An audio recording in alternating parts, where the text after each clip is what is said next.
So basically, it came on at light, and then as soon as the fan starts, it puts it out. Like, how do I fix this? There you go, you can see something in there.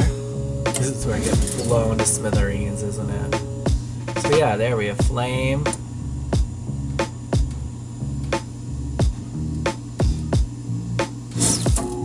And then it goes out.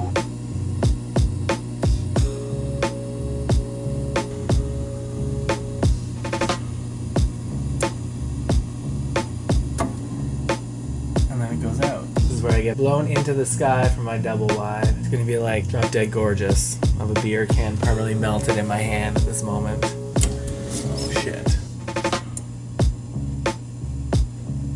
Maybe there's a dead animal in there. That wouldn't shock me, actually.